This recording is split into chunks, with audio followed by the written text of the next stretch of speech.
Parfois, la plus grande menace pour notre paix intérieure ne vient pas des épreuves de la vie, mais des personnes que nous laissons entrer dans notre cercle. Sans même s'en rendre compte, certaines âmes peuvent drainer notre énergie, briser notre confiance et détourner notre esprit de ce qui est essentiel.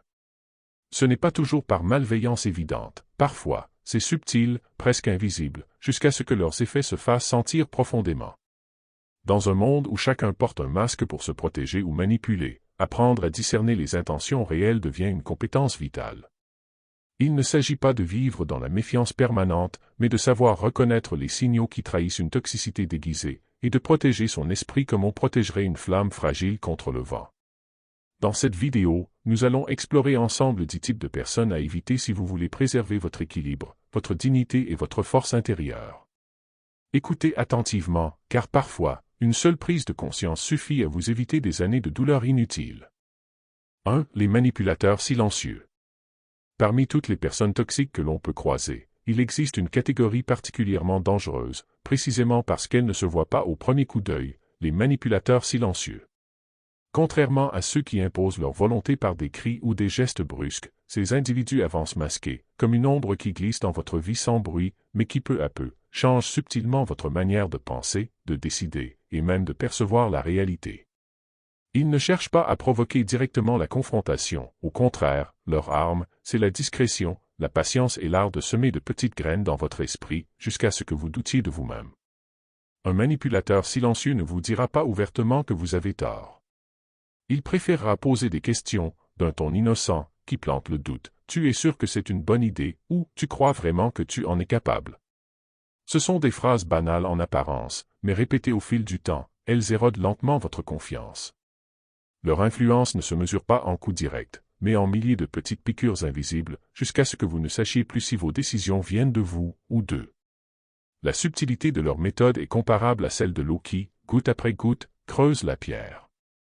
Vous ne sentez pas l'impact sur le moment, mais après des semaines, des mois, parfois des années, vous réalisez que votre esprit n'a plus la même solidité. Et c'est là toute la difficulté. Comment se défendre d'une attaque que l'on ne perçoit pas comme telle? Un manipulateur silencieux sait se faire passer pour un ami attentionné, un collègue serviable, un proche qui veut votre bien, tout en façonnant l'environnement émotionnel dans lequel vous vivez, jusqu'à vous priver de votre propre liberté intérieure. Pour se protéger, il faut d'abord développer une conscience claire de ce qui se passe en nous. Remarquez ces moments où, après une discussion avec quelqu'un, vous vous sentez inexplicablement plus incertain, plus faible ou plus dépendant. Observez ces personnes qui, à chaque échange, laissent derrière elles un nuage de doute ou de malaise, même sans vous avoir attaqué directement. Ce sont souvent des signes que vous êtes face à un manipulateur silencieux. Rappelez-vous, un mental de fer ne se construit pas seulement en affrontant les tempêtes visibles, mais aussi en apprenant à reconnaître les vents discrets qui changent la direction de votre vie sans que vous vous en rendiez compte. Coupez court aux influences qui sapent votre confiance, même si elles se présentent avec un sourire. Le stoïcien sait que sa paix intérieure est un trésor, et qu'il ne faut la céder à personne, surtout pas à ceux qui cherchent à la prendre sans bruit, comme un voleur dans la nuit. 2. Les éternels insatisfaits. Il y a des personnes pour qui rien n'est jamais suffisant. Vous pouvez leur offrir votre temps, votre énergie, vos conseils, votre aide la plus sincère, et pourtant, ils trouveront toujours quelque chose à redire. Les éternels insatisfaits vivent dans un état d'esprit où tout ce qu'ils reçoivent est perçu comme incomplet, insuffisant, ou simplement indigne de leurs attentes. Ce n'est pas parce que vous n'avez pas donné assez, mais parce que leur regard sur le monde est façonné par un manque intérieur qu'aucun geste extérieur ne peut combler. Imaginez que vous remplissiez un verre percé, peu importe combien d'eau vous versez, il finira toujours vide. Les éternels insatisfaits sont exactement comme ce verre. Leur bonheur n'est pas lié à la réalité mais à une illusion, celle que, plus, pourrait enfin les apaiser. Et dans cette quête impossible, ils épuisent non seulement leur propre force, mais aussi celle de tous ceux qui tentent de les soutenir. Avec eux, vous vous retrouvez dans une spirale, vous donnez plus, vous faites mieux, vous essayez de dépasser leurs attentes, mais le résultat est toujours le même, une remarque, un reproche subtil, ou ce silence lourd qui vous fait comprendre que, pour eux, vous n'avez pas été à la hauteur. Ce genre de relation vous pousse insidieusement à douter de vous, à croire que votre valeur dépend de la satisfaction des autres, alors qu'en réalité, vous courez après un mirage. Le problème profond des éternels insatisfaits, c'est qu'ils se battent contre un vide intérieur qu'ils ne reconnaissent pas. Ils pensent que si le monde, les autres ou les circonstances changeaient, ils se sentiraient enfin en paix. Mais le stoïcisme nous apprend que la paix ne vient pas de ce qui nous entoure, elle naît de notre capacité à accepter, à être reconnaissant, à trouver dans le présent ce qui est déjà suffisant. Protéger votre énergie face à eux, c'est comprendre que votre rôle n'est pas de remplir un puits sans fond. C'est mettre des limites claires et ne pas tomber dans le piège de croire que, si vous faisiez juste un peu plus, tout irait mieux. Les éternels insatisfaits n'ont pas besoin que vous redoubliez d'efforts, ils ont besoin de changer leur regard sur la vie, et ça, personne ne peut le faire à leur place. Alors, souvenez-vous, vous n'êtes pas responsable du bonheur de ceux qui refusent de le cultiver eux-mêmes. Offrez ce que vous pouvez, avec sincérité, mais sachez aussi vous retirer avant que votre propre lumière ne s'éteigne à force d'essayer d'illuminer quelqu'un qui ne veut pas ouvrir les yeux. 3. Les flatteurs intéressés. Les flatteurs intéressés sont sans doute l'un des visages les plus subtils et les plus trompeurs de la toxicité relationnelle, car ils avancent toujours masqués derrière des mots doux et des compliments en apparence sincères, mais qui cachent en réalité une intention bien plus égoïste et calculée. Ces personnes ne cherchent pas à vous valoriser pour ce que vous êtes réellement, mais à obtenir quelque chose de vous, un avantage, une faveur, une ouverture vers une opportunité qu'elles convoitent. Leur sourire est une clé qu'elles utilisent pour forcer la porte de votre confiance, et chaque phrase qu'elles prononcent est souvent calibrée non pas pour vous réchauffer le cœur, mais pour créer une dette invisible que vous vous sentirez un jour obligé de rembourser. On reconnaît les flatteurs intéressés à cette manière particulière qu'ils ont de toujours dire ce que vous voulez entendre, jamais ce que vous avez besoin d'entendre. Là où un véritable ami saura parfois vous confronter à la vérité, même si elle est inconfortable, eux choisiront toujours la voie de la complaisance, car leur but n'est pas de vous aider à grandir, mais de rester dans vos bonnes grâces jusqu'à ce que leurs intérêts soient servis. Comme un comédien qui ne quitte jamais son rôle, il s'adapte à vos humeurs, épouse vos opinions, et feigne une admiration constante, mais si vous observez attentivement, vous verrez que cette admiration n'est pas un don désintéressé, elle est une monnaie d'échange. Le danger avec ces personnes, c'est qu'elles peuvent endormir votre vigilance et créer autour de vous une bulle de confort trompeuse. Vous vous sentez apprécié, valorisé, compris, et c'est précisément dans cet état de détente que leur influence devient la plus dangereuse. Comme un pêcheur qui appâte patiemment un poisson, ils jettent leur louange comme on lance un hameçon, attendant que vous mordiez avant de tirer la ligne. Et quand vous êtes pris, il devient difficile de discerner ce qui, dans vos échanges, relève d'une affection réelle ou d'une manipulation habile. Pour se protéger des flatteurs intéressés, il faut apprendre à distinguer la sincérité de la stratégie. Un bon indicateur est d'observer leur comportement lorsque vous traversez un moment où vous n'avez rien à offrir en retour. Sont-ils encore là, présents, attentifs, sans rien attendre? Ou bien disparaissent-ils comme une ombre lorsque la lumière de vos avantages s'éteint? De même, prêtez attention aux personnes qui vous disent toujours que vous avez raison, car l'amitié véritable se reconnaît aussi à la capacité de dire non, de remettre en question, et de pousser vers l'amélioration, même si cela blesse l'ego. Il faut enfin comprendre que la flatterie n'est pas toujours une preuve d'affection, mais peut être une forme déguisée d'exploitation émotionnelle. Les flatteurs intéressés ne se contentent pas de vouloir quelque chose de vous, ils cherchent à vous rendre complice de leur jeu, à vous enfermer dans une relation où vous êtes redevable. En vous libérant de ce piège, en choisissant de vous entourer de personnes qui savent équilibrer les encouragements et les vérités nécessaires, vous préservez non seulement votre énergie, mais aussi la pureté de vos liens humains. Car mieux vaut un ami qui parfois vous blesse par honnêteté, qu'un flatteur qui vous caresse dans le sens du poil en vous menant tout droit vers ses propres objectifs. 4. Les colporteurs de drame. Il y a des personnes qui semblent vivre dans un théâtre permanent. Elles sont les metteurs en scène, les acteurs et le public d'un spectacle dont elles réécrivent sans cesse le scénario. Mais ce théâtre n'est pas fait pour élever l'esprit ou enrichir la vie, il est construit sur des intrigues, des conflits et des malentendus qu'elles entretiennent comme on entretient un feu dans l'âtre. Ce sont les colporteurs de drame, et leur énergie ne se nourrit pas de paix, mais d'agitation. Leur présence est comme un vent qui ne cesse jamais de souffler, soulevant la poussière là où tout était calme. Elles prennent un petit événement banal et l'amplifient jusqu'à le transformer en une tempête émotionnelle. Un regard mal interprété devient un affront, une phrase neutre devient une attaque, un silence devient une preuve de trahison. Leur esprit fonctionne comme une loupe braquée sur les moindres détails, mais toujours dans le but d'y trouver un élément susceptible de nourrir le tumulte. Le danger, avec ces personnes, c'est que leur drame finit par devenir le vôtre. Elles vous racontent des histoires avec tant de conviction que vous vous sentez obligé de prendre parti, de réagir, de vous impliquer. Elles savent attiser les émotions, provoquer l'indignation, susciter la colère. Comme un incendie qui se propage à travers une forêt sèche, leur agitation intérieure trouve toujours une matière inflammable à consumer. Et même lorsque vous tentez de rester neutre, elles trouveront un moyen de vous entraîner dans la danse, car leur but n'est pas de résoudre, mais de prolonger.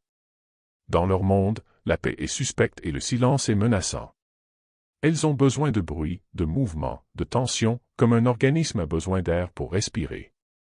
Si un conflit n'existe pas, elles le créeront. Si un problème est résolu, elles en déterreront un ancien pour le raviver. Leur univers est une mer toujours agitée où l'on n'aperçoit jamais la rive. Et si vous les laissez faire, vous découvrirez que le coût à payer est lourd, perte d'énergie, confusion émotionnelle, vision brouillée des situations réelles. Car plus vous passez de temps avec un colporteur de drame, plus votre esprit s'habitue au chaos, au point où le calme lui-même devient inconfortable. Vous finissez par vivre sur le qui-vive, prêt à réagir à la prochaine vague de turbulence, comme un marin qui sait qu'une tempête est toujours à l'horizon. Les stoïciens nous enseignent que notre tranquillité intérieure est un trésor à protéger coûte que coûte. Épictète disait que les choses extérieures ne peuvent troubler notre esprit qu'à la mesure où nous leur donnons accès. Avec les colporteurs de drame, la clé est là, ne pas leur offrir la porte d'entrée. Ne pas se laisser aspirer dans leur vortex émotionnel. Cela demande de la discipline, de la clarté et parfois du courage pour dire « je refuse de participer à cette pièce ». S'éloigner d'eux, ce n'est pas un acte de froideur, mais un acte de préservation. Car la paix intérieure n'est pas un luxe, elle est la base sur laquelle se construit toute vie équilibrée. Et il est impossible de bâtir sur un sol constamment secoué par des tremblements émotionnels. Ainsi, lorsque vous sentez que quelqu'un apporte avec lui un nuage noir de tension et de conflit, rappelez-vous que vous avez toujours le droit de rester sous votre ciel clair. Certaines tempêtes n'ont pas besoin d'être affrontées, elles peuvent simplement être évitées. 5. Les jaloux déguisés. Il existe une forme de toxicité qui ne crie pas, qui ne se montre pas ouvertement, mais qui agit dans l'ombre, avec le sourire aux lèvres et des mots en apparence bienveillants. Ce sont les jaloux déguisés. Ils ne se contentent pas d'envier ce que vous avez ou ce que vous êtes, ils le camouflent derrière des compliments ambigus, des conseils pour votre bien, ou encore des plaisanteries légères qui, en réalité, visent à semer le doute en vous. Un jaloux déguisé n'arrivera presque jamais avec une attaque frontale. Il sait que la confrontation directe le trahirait. Alors, il adopte une stratégie plus subtile, il se rapproche, il gagne votre confiance, et, tout en vous montrant un intérêt apparent, il cherche à réduire la lumière qui émane de vous. Si vous réussissez, il trouvera un prétexte pour minimiser vos efforts, ou pour insinuer que votre succès est dû à la chance, à un coup de hasard, ou à l'aide de quelqu'un d'autre. Comme une pluie fine qui, à force de tomber, finit par éroder la pierre, ces petites remarques accumulées cherchent à user votre confiance en vous. Imaginez que votre progression dans la vie soit un feu que vous entretenez chaque jour. Le jaloux déguisé se présentera parfois avec un morceau de bois à ajouter, mais, au moment où vous ne regardez pas, il glissera aussi un peu d'eau sur les braises. Assez pour que la flamme vacille, pas assez pour que vous compreniez immédiatement d'où vient le problème. Ce double jeu est sa spécialité, il veut être proche de vous pour observer, mais pas pour vous élever. Il est facile de se tromper avec ce type de personnes, car leur masque est presque parfait. Il rit à vos blagues, vous félicite pour vos réussites, mais toujours avec un petit quelque chose de dissonant. Une intonation, un regard ou un commentaire innocent, qui pique au moment où vous vous y attendez le moins. Et si vous les confrontez, ils se réfugieront dans l'ironie, mais voyons, tu sais bien que je plaisante. Ce qui, bien souvent, vous pousse à douter de vos propres perceptions. Le danger des jaloux déguisés, c'est qu'ils peuvent freiner votre évolution sans jamais lever la main. Leur arme, c'est l'influence subtile. Un simple doute planté dans votre esprit peut suffire à vous faire hésiter, à retarder un projet, ou à abandonner une idée.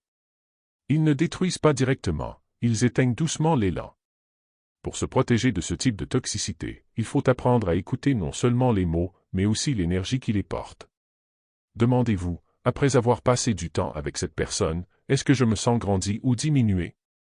Est-ce que ces conseils me poussent réellement à avancer, ou me freinent-ils sous prétexte de prudence? Les jaloux déguisés ne sont pas forcément mauvais en tout, parfois, eux-mêmes ne se rendent pas compte de l'ombre qu'ils projettent. Mais il n'est pas de votre devoir de rester dans un climat qui affaiblit vos ambitions et votre estime. La vie est déjà pleine d'obstacles naturels à surmonter. Vous n'avez pas besoin d'ajouter à cette liste des relations qui sabotent silencieusement vos fondations. Éloignez-vous des jaloux déguisés ou, à tout le moins, gardez-les à une distance qui empêche leurs murmures d'atteindre votre cœur. Car si l'on n'y prend pas garde, leurs mots peuvent s'infiltrer comme de petites fissures dans un mur. Et avec le temps, même la structure la plus solide peut céder. 6. Les profiteurs chroniques. Il existe des personnes qui ne semblent jamais rien offrir sans calculer, qui avancent dans la vie comme un navire à voile, attendant que le vent des autres les pousse toujours plus loin. Elles ne donnent pas par générosité, elles donnent à crédit. Elles ne se rapprochent pas par affection, elles se rapprochent par intérêt. Ces individus sont ce que l'on pourrait appeler des profiteurs chroniques, des êtres qui construisent leur confort, leur sécurité et parfois même leur bonheur sur l'énergie, le temps et les ressources des autres. Le plus insidieux avec eux, c'est qu'ils ne se présentent jamais sous leur véritable visage. Leur approche est souvent subtile. Au départ, ils paraissent aimables, presque reconnaissants, et leurs besoins semblent ponctuels, temporaires. Vous vous dites que les aider ne coûte rien, que c'est un geste normal. Mais, comme une goutte qui tombe inlassablement sur la pierre, leur demande revient, encore et encore, jusqu'à ce que votre générosité devienne leur habitude et leur habitude devienne une exigence silencieuse. Ces personnes savent jouer sur la corde sensible. Elles peuvent utiliser la pitié, la flatterie ou même l'amitié pour obtenir ce qu'elles veulent. Elles ne demandent pas toujours directement, parfois, elles insinuent, elles racontent leurs difficultés avec un ton calculé, laissant à l'autre la charge morale de proposer son aide. Et une fois qu'elles ont compris que vous êtes disposé à donner, elles n'hésitent plus à tendre la main, encore et encore, sans jamais songer à la réciprocité. Le problème n'est pas l'aide en elle-même. Dans une société saine, dans une amitié équilibrée, s'entraider est une force. Mais avec un profiteur chronique, l'équilibre disparaît. Vous devenez le sol fertile sur lequel il plante ses racines, sans jamais arroser la vôtre. Au fil du temps, cette dynamique vous épuise, parfois sans que vous vous en rendiez compte immédiatement. Vous vous surprenez à éviter leurs appels, à soupirer avant de répondre à leurs messages, parce que vous savez que, derrière chaque échange, il y aura une attente. On pourrait comparer le profiteur chronique à un parasite végétal, comme le buis sur un arbre. De loin, il semble inoffensif, presque décoratif, mais il se nourrit de la sève de l'arbre hôte, jour après jour, affaiblissant sa vitalité sans rien lui donner en retour. Ce genre de relation finit par drainer non seulement vos ressources matérielles, mais aussi votre énergie émotionnelle. Le danger, c'est qu'ils vous font parfois croire que vous êtes leur sauveur, que vous occupez une place spéciale dans leur vie. Mais ce statut n'est pas né de l'amour ou du respect, il est né de leur dépendance à votre générosité. Et lorsque vous cessez de donner, vous découvrez brutalement que le lien disparaît. Il s'éloigne vers un autre qui pourra prendre votre place, comme on change de source lorsque l'ancienne se tarit. La meilleure protection contre les profiteurs chroniques, ce n'est pas la méfiance envers tout le monde, mais la mise en place de limites claires. Dire « non » n'est pas un acte égoïste, c'est un acte de préservation.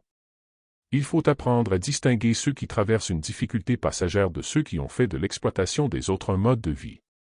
Car les premiers, une fois remis sur pied, seront les premiers à vous tendre la main en retour, tandis que les seconds, eux, chercheront simplement un autre port où jeter l'ancre.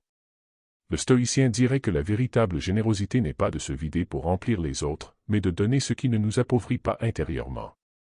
Face aux profiteurs chroniques, il faut comprendre que chaque « oui » non réfléchi creuse un peu plus le puits dans lequel il puise. Et que, parfois, la plus grande preuve de sagesse et de respect de soi, c'est de fermer le robinet. 7. Les hypocrites. Il y a une catégorie de personnes qui, à première vue, semblent irréprochables, polies et même flatteuses. Elles vous sourient, vous félicitent, vous font croire qu'elles sont de votre côté, mais leurs mots sont comme une pièce à deux faces, l'une tournée vers vous, brillante et chaleureuse, et l'autre cachée, sombre et tranchante.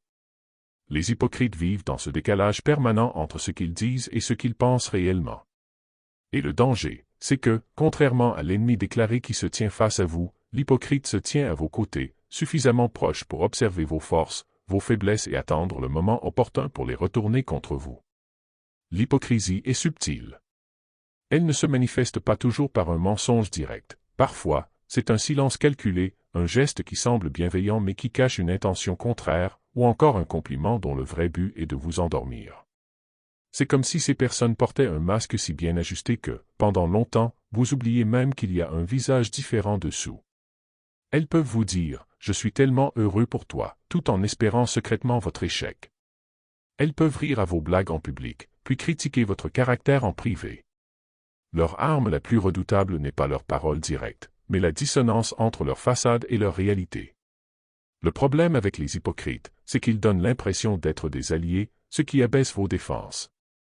Vous leur confiez vos pensées, vos projets, vos doutes. Vous croyez leur sourire, et pendant ce temps, ils accumulent des informations qu'ils n'hésiteront pas à retourner contre vous, parfois pour se protéger, parfois pour s'élever à vos dépens. C'est un peu comme inviter un voleur à dormir chez vous parce qu'il s'est présenté comme un ami. Au petit matin, vous réalisez qu'il est parti avec vos clés. Reconnaître un hypocrite demande du temps et de l'observation. Leurs paroles peuvent être douces, mais leurs actes finissent toujours par les trahir. Notez les incohérences, disent-ils du bien de tout le monde en face, mais se permettent-ils des critiques acerbes une fois la personne partie? Vous défendent-ils en public ou laissent-ils planer un doute quand on vous attaque? Leur loyauté n'est souvent qu'apparente, car elle dépend toujours de ce qui leur est le plus avantageux dans l'instant. Face à ces personnes, la sagesse consiste à ne pas tomber dans la naïveté.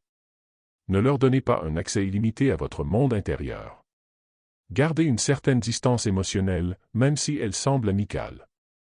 Ne confondez pas politesse et confiance. Être courtois est une chose, remettre les clés de votre intimité en est une autre. Un hypocrite déteste qu'on ne lui donne pas matière à exploiter, car il se nourrit des failles et des confidences. Si l'on devait résumer leur nature par une image, ce serait celle d'un couteau décoré d'un ruban. De loin, il semble inoffensif, presque charmant, mais sa lame est toujours prête. Se protéger des hypocrites, ce n'est pas devenir méfiant envers tout le monde, c'est simplement apprendre à lire au-delà des mots, à observer si les actions confirment réellement le discours. Dans un monde où beaucoup portent des masques sociaux, savoir distinguer un visage sincère d'une façade trompeuse est une compétence vitale. En les tenant à distance, vous protégez votre énergie, votre intégrité et votre paix intérieure. Car il vaut mieux un ennemi franc qui vous montre clairement où il se tient, qu'un faux ami qui se cache dans votre ombre, attendant le moment de vous poignarder dans le dos. 8. Les semeurs de doute. Parmi les formes les plus subtiles de toxicité, il y a celles qui ne s'expriment pas par des cris, des accusations ou des attaques directes, mais par des murmures, des regards ou de simples phrases lâchées comme si elles n'avaient aucune importance. Les semeurs de doute sont ces individus qui, lentement, presque imperceptiblement, érodent la confiance que vous avez en vous-même, en vos choix, en vos rêves. Ils ne viennent pas frontalement vous dire « tu ne peux pas y arriver ». Ils préfèrent déposer dans votre esprit de petites graines de scepticisme, puis se tenir à distance, observant en silence ces graines germer jusqu'à devenir de véritables racines qui vous immobilisent. Ils peuvent se cacher derrière des phrases anodines, déguisées en conseils ou en simples observations. Tu es sûr que c'est une bonne idée. Tu sais, c'est risqué. Peut-être que tu devrais attendre un peu. Ces mots paraissent inoffensifs, mais lorsqu'ils se répètent, lorsqu'ils sont distillés avec régularité, ils construisent une prison invisible autour de vos ambitions. Ce sont comme des gouttes d'eau tombant sur une pierre, aucune n'a de force seule, mais leur répétition finit par creuser une marque profonde.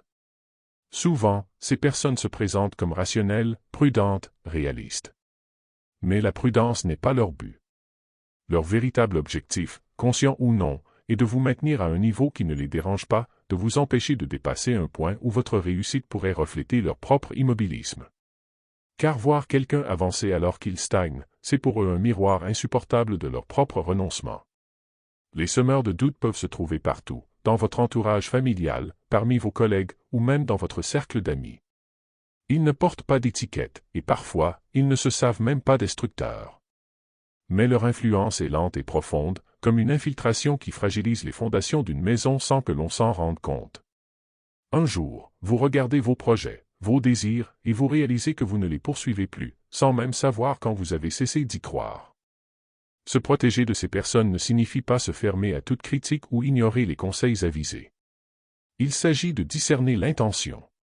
La critique constructive vous pousse à améliorer vos plans, à corriger vos failles, mais elle conserve intacte la flamme de votre volonté. Le doute toxique, lui, éteint cette flamme. C'est la différence entre un ami qui dit « voilà comment tu peux faire mieux » et un autre qui dit « tu es sûr que tu devrais essayer » avec un demi-sourire. Imaginez votre esprit comme un jardin. Les semeurs de doute ne viennent pas planter des fleurs ni même des arbres, ils jettent des graines d'ivraie qui s'enroulent autour de vos idées, les étouffent et empêchent leur croissance. Votre rôle est de reconnaître ces mauvaises herbes dès leur apparition, de les arracher avant qu'elles ne s'installent. Et pour cela, vous devez cultiver une vigilance intérieure, une conscience claire de ce qui nourrit vos forces et de ce qui les affaiblit. Rappelez-vous que personne n'a le droit de limiter votre vision du monde à la taille de la leur. Ce que vous rêvez est à vous, et à vous seul d'en juger la valeur. Un doute peut être un signal d'alarme quand il vient de votre propre réflexion, mais lorsqu'il est imposé de l'extérieur pour vous freiner, il devient une chaîne invisible. Les semeurs de doute ne frappent pas à votre porte en criant leur intention. Ils s'installent doucement, et parfois même, vous les laissez entrer en pensant qu'ils vous veulent du bien. Mais il faut comprendre ceci, toute personne qui réduit systématiquement vos élans, qui vous pousse à remettre vos projets à plus tard, qui fait naître en vous plus de peur que de courage, n'est pas un guide, mais un frein. Et si vous gardez un frein serré en permanence, aucun chemin ne pourra jamais être parcouru.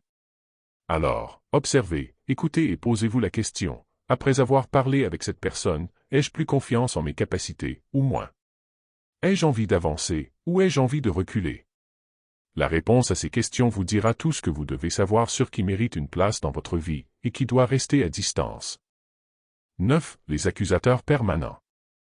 Parmi les personnalités toxiques, il en est une dont l'effet corrosif est aussi subtil que pernicieux, car elle se manifeste par un mécanisme implacable, celui de toujours trouver un coupable, un responsable à blâmer pour tout ce qui ne va pas. Ces individus, que l'on pourrait nommer les accusateurs permanents, se distinguent par leur besoin incessant d'imputer leurs frustrations, leurs échecs ou même les événements extérieurs à autrui, et rarement à eux-mêmes. Ils incarnent ce rôle de juge et bourreau, où la faute n'est jamais la leur, où ils tiennent un miroir déformant dans lequel vous ne pouvez qu'apparaître sous un jour négatif. Leur regard ne cherche pas à comprendre, à partager ou à apaiser, mais à pointer du doigt, à désigner un ennemi, à faire peser sur quelqu'un d'autre le poids de la responsabilité. Dans leur monde, la nuance est inexistante et toute situation est simplifiée à un acte coupable, à un tort à réparer, chez l'autre. Rencontrer un accusateur permanent, c'est comme être pris dans une tempête de reproches qui tourbillonnent autour de vous, vous frappant de toutes parts, même quand vous n'êtes qu'un simple passant dans leur vie. Leur manière d'être est comparable à un vent froid et tranchant qui souffle sans cesse, rendant chaque interaction lourde et pesante. Ce n'est jamais un dialogue, mais une audition où ils sont procureurs, juges et parfois même jury, et vous, la personne jugée, subissez leur sentence sans appel.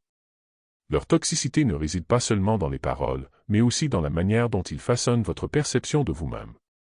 Quand vous êtes constamment accusé, même injustement, il devient difficile de ne pas intérioriser cette image dévalorisante. Petit à petit, vous vous surprenez à douter de votre propre réalité, à remettre en question votre innocence, vos choix, votre valeur. C'est une forme insidieuse de violence psychologique qui peut miner la confiance la plus solide. Ce phénomène est comparable à un jeu d'ombre où l'accusateur projette ses propres démons, ses peurs, ses failles sur vous, et vous êtes condamné à porter ce fardeau. Mais il faut comprendre que la source du problème ne réside pas en vous, mais dans cette projection constante, ce refus d'assumer ses propres responsabilités.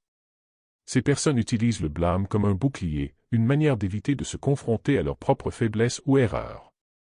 Il est essentiel de ne pas tomber dans le piège de répondre à l'accusation par la défense agressive ou la justification excessive. Car c'est exactement ce qu'attendent ces accusateurs permanents, une réaction émotionnelle qui alimente leur pouvoir, un conflit qui les valide. La meilleure posture face à eux est celle du calme intérieur, d'une distance sage qui refuse d'entrer dans ce jeu de pouvoir destructeur.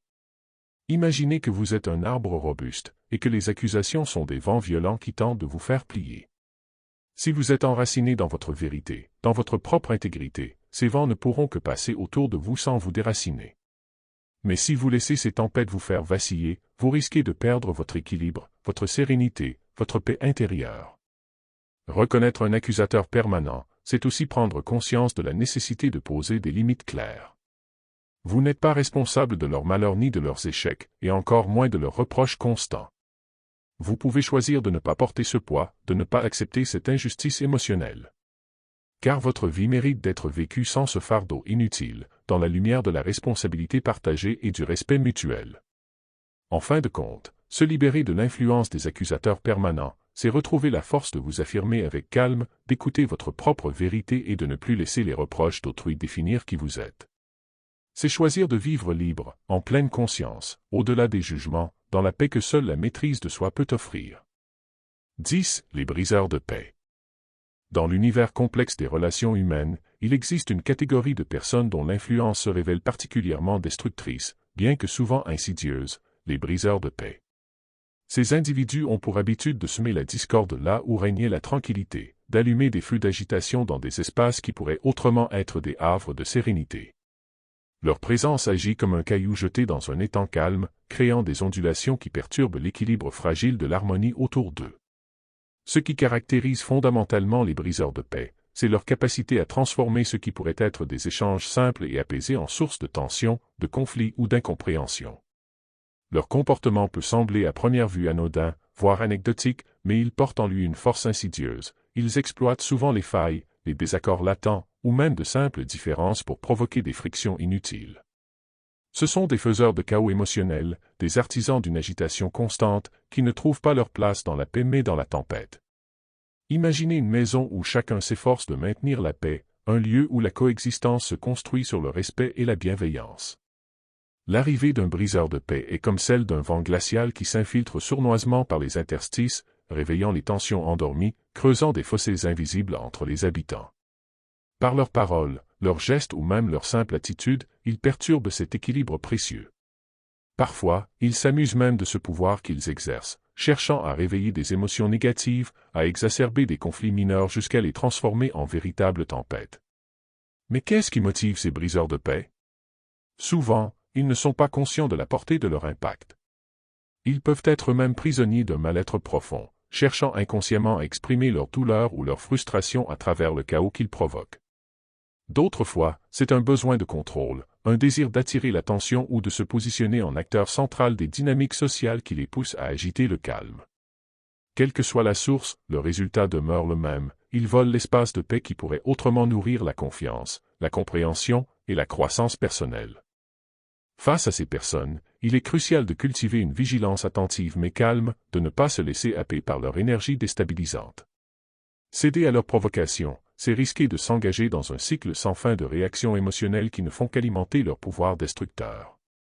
C'est comme tomber dans un piège où chaque mouvement de colère ou de frustration devient une prise pour eux, une victoire sur votre paix intérieure. La meilleure réponse aux briseurs de paix ne réside pas dans l'affrontement direct ou la confrontation explosive, mais dans l'adoption d'une posture intérieure ferme et paisible, semblable à un lac profond et immobile. Cette sérénité face aux tempêtes extérieures ne signifie pas l'indifférence, mais plutôt la maîtrise de soi et le refus de se laisser emporter par la turbulence. C'est en incarnant cette paix intérieure que l'on peut désamorcer les tentatives de déstabilisation, en devenant un point d'ancrage dans le tumulte. Il faut également apprendre à poser des limites claires, non pas dans l'agressivité, mais avec une détermination calme et inébranlable. Dire non aux briseurs de paix, c'est protéger l'espace sacré de son bien-être mental et émotionnel. C'est refuser de laisser l'ombre du conflit envahir sa lumière personnelle. Parfois, cela implique de prendre de la distance, de s'éloigner temporairement ou définitivement de ses influences néfastes pour préserver son équilibre. La métaphore du jardinier est ici particulièrement éclairante. Face aux mauvaises herbes qui menacent de suffoquer les plantes les plus fragiles, il ne suffit pas de les ignorer. Il faut intervenir avec soin et constance pour protéger ce qui pousse et fleurit. De même, protéger sa paix intérieure demande un engagement quotidien, une attention portée aux influences qui nous entourent et une volonté ferme de maintenir un terrain fertile pour la sérénité et la croissance.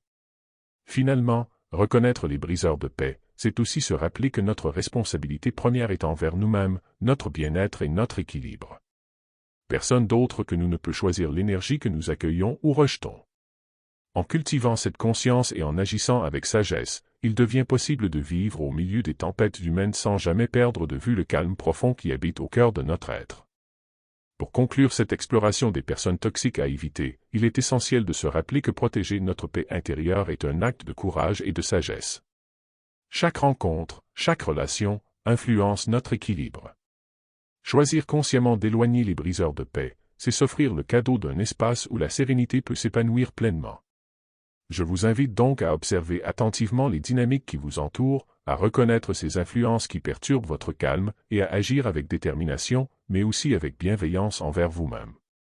Si cette vidéo vous a aidé à y voir plus clair, je vous encourage à vous abonner pour ne rien manquer de nos partages sur le stoïcisme et le développement personnel. N'hésitez pas à laisser un commentaire pour partager votre expérience ou poser vos questions. Ensemble, cultivons la force tranquille qui nous permet de naviguer sereinement à travers les tempêtes humaines. Merci de votre présence, et à très bientôt pour une nouvelle vidéo.